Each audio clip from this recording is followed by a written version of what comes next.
প্রতি litre soybean তেল 125 টাকা বিক্রি সম্ভব, এই সম্বন্ধে আমাদের আজকের ভিডিও। তাহলে চলুন শুরু করি ভিডিওটা। তার আগে যারা আমার চ্যানেলের নতুন তারা অবশ্যই আমার চ্যানেলটিকে সাবস্ক্রাইব করেন এবং পাশে থাকা বেল আইকনটি বাজিয়ে দিন। আর যারা ইতিপূর্বে আমার চ্যানেলটিকে সাবস্ক্রাইব করেছেন তাদেরকে অসংখ্য ধন্যবাদ। তাহলে চলুন শুরু করি ভিডিওটা। যুক্তরাষ্ট্র থেকে প্রতি মেট্রিক টন 1000 লিটার পরিশোধিত তেলের মূল্য $650, অর্থাৎ 650 গুণন 86, 55,900 টাকা। লিটার প্রতি মূল্য 55 টাকা 90 পয়সা।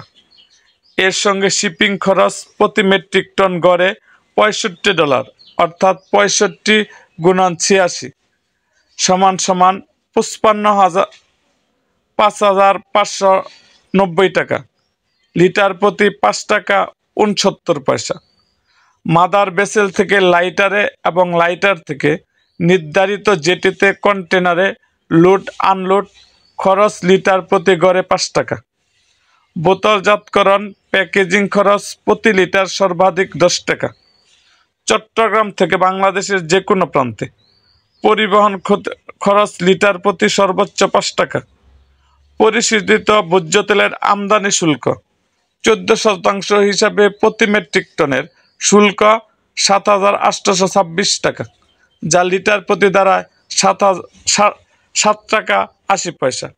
এর সঙ্গে যদি আমদানিকারক 10 টাকা, ডিপু 5 টাকা, ডিলার 5 টাকা, পাইকার 5 টাকা, খুচরা 10 টাকা, সবার মুনাফা ধরে যদি লিটার প্রতি আরও 35 টাকা যোগ করি, তাহলে ভোক্তার নিকট পৌঁছানো পর্যন্ত লিটার প্রতি তেলের মূল্য দাঁড়ায় 124 টাকা 29 পয়সা। রপ্তানিকারক থেকে ভোক্তার কাছে পৌঁছানো অবধি সব ব্যয় বার বহন ও সম্ভাব্য মুনাফা যোগ করেও লিটার প্রতি 125 টাকা সয়াবিন তেল পৌঁছানো সম্ভব। এটা তো শুধু একটা পণ্যের ক্ষেত্রে, এরকম আরও হাজারো পণ্য আছে যার মূল্য কমানো যায়। প্রয়োজন শুধু ইতিবাচক মানসিকতা, সদিচ্ছা, সততা ও দেশপ্রেম।